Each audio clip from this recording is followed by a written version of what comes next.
सार्वजनिक बांधकाम विभाग नांदेडच्या वतीने विकसित करण्यात आलेल्या चैतन्यनगर ते सांगवी विमानतळ रोडच्या बाजूने असलेल्या गार्डनची अवस्था योग्य देखभाल न केल्यामुळे अवघ्या 6 महिन्यातच दयनीय झाली असून संपूर्ण गार्डन ओसाड होण्याच्या मार्गावर आहे।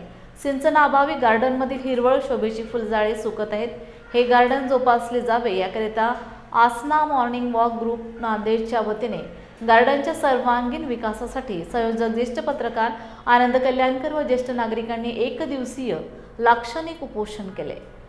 उपोषणस्थळी खासदार रवींद्र चव्हाण, नांदेड दक्षिणचे जिल्हाध्यक्ष हनुमंत पाटील, बेट मोगरेकर, नांदेड उत्तरचे जिल्हाध्यक्ष राजेश पावडे यांनी भेट दिली। भेटीदरम्यान खासदार रवींद्र चव्हाण यांनी गार्डनच्या विकासाकरिता 5 लाखाचा निधी देण्याचे जाहीर केले।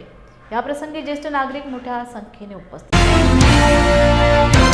चैतन्यनगर परिसरामध्ये जो एअरपोर्टला लागून जो मॉर्निंग ट्रॅक आहे, वॉकिंग ट्रॅक आहे, त्या ट्रॅकच्या मेंटेनन्स संदर्भात आसना मॉर्निंग वॉक ग्रुपच्या वतीने आनंदरावजी कल्याणकर यांनी जे आज उपोषण या ठिकाणी लाक्षणिक उपोषण केलं होतं, त्याला नांदेड शहर व जिल्हा काँग्रेस कमिटीच्या वतीने आम्ही या ठिकाणी पाठिंबा दिलेला आहे। आपण बघू शकता की मराठवाड्यातला सगळ्यात मोठा हा वॉकिंग ट्रॅक या ठिकाणी आहे, पण ज्या प्रकारे शासनाकडून त्याचं मेंटेनन्स व्हायला पाहिजे ते मेंटेनन्स होत नाहीये। या ठिकाणी ग्रीनरी जी हरळी आहे ती वाळून चालत आहे, पाण्याचा पुरवठा त्याला होत नाहीये।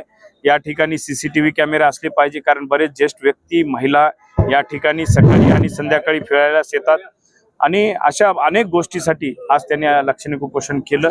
निश्चितच प्रशासनाने त्याची दखल घ्यावी आणि मी सुद्धा माननीय जिल्हाधिकारी महोदयाला त्या ठिकाणी बोलणार आहे, महानगरपालिकेचे जे आयुक्त आहेत त्यांना बोलणार आहे आणि ह्या वॉकिंग ट्रॅकची देखभाल दुरुस्ती झाली पाहिजे। या ठिकाणी वॉटरिंग पाणीची व्यवस्था लवकरात लवकर झाली पाहिजे।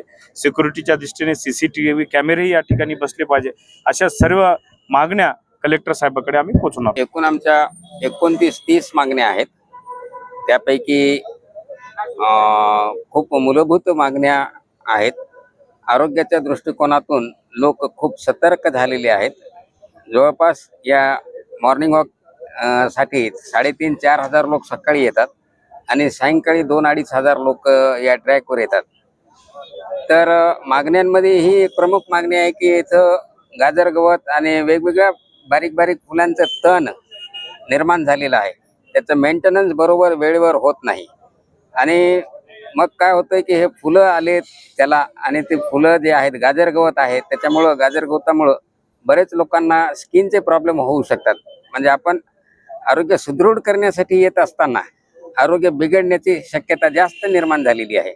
इथं ट्रॅकमध्ये जे झाडं झुडपं लावलेली आहेत शोभेची, तर त्यावरही खूप कीटक पडलेले आहेत आणि प्रत्येक पिकावर हिरवळीवर हे नैसर्गिकरित्या वेगवेगळे बारीक बारीक बारीक कीटाणू पडत असतात। मग अशा वातावरणामध्ये फिरत असताना चांगला माणूस सुद्धा आजारीच पडण्याची शक्यता जास्त आहे। व्हायरस जे आहेत ते अंगामध्ये जाऊ शकतात। तर त्यासाठी गार्डन मेंटेनन्स करत असताना त्याला फवारणीची गरज आहे, हिरवळ राहण्यासाठी त्याला पाण्याची गरज आहे आणि याच्यामध्ये निर्माण झालेलं तण ते काढण्याची सुद्धा गरज आहे। याशिवाय गेल्या 6 महिन्यामध्येच इथं दोन्ही बाजूने रस्ता तयार करण्यात आलेला आहे, परंतु ह्या वॉकिंग ट्रॅक या रस्त्यावर सिमेंट पेवरचे रस्ते केलेत, ते दबून गेलेले आहेत। कित्येक लोकांना सकाळी अंधारात 4 वाजता चालता येत नाही। अनेक लोक इथं पडलेले मी पाहिलेले आहेत, त्यांना उठवलेले आहे, मदत केलेली आहे। पावसाळ्यामध्ये पाणी मोठ्या प्रमाणात 2-2 दिवस साचलेलं राहतंय, त्यानंतर इथं बाथरूमची सोय नाही आणि हे गार्डन सुरक्षित राहण्यासाठी आमचं तर म्हणणं आहे की जेव्हा गार्डन सुरू केलं विकसित करण्याला, त्याच्या अगोदर जाळी लावायला पाहिजे होती, संरक्षण भिंत लावायला पाहिजे होती, म्हणजे हे गार्डन चांगल्या प्रकारे टिकलं असतं। आणि सायंकाळच्या वेळेला खूप मोटरसायकली आणि स्कूटी इथं चालवतात, येणाऱ्या वृद्ध माणसांना धक्का लागतो, पडतात, ते बंद केलं पाहिजे। हे नियंत्रणात सगळं काही छान केलंय, त्याबद्दल आम्ही शासनाचे आभारीच आहोत। खासदार साहेबांनी भेट दिली, आज काय सांगाल? खासदार साहेबांनी त्यांच्या पक्षाच्या वतीनं या गार्डनच्या सोयी सुविधांसाठी जी काही उपोषणाला आमच्या सहकार्य करता येईल, प्रश्न सोडवण्यासाठी पाठिंबा दिला, त्याबद्दल मी समाधानी आहे. याशिवाय जर निधी कमी पडत असेल तर त्यांनी इथं या गार्डनच्या डेव्हलपमेंटसाठी 5 लाख रुपयापर्यंतचा निधी मंजूर करण्याचं आश्वासन दिलेलं आहे.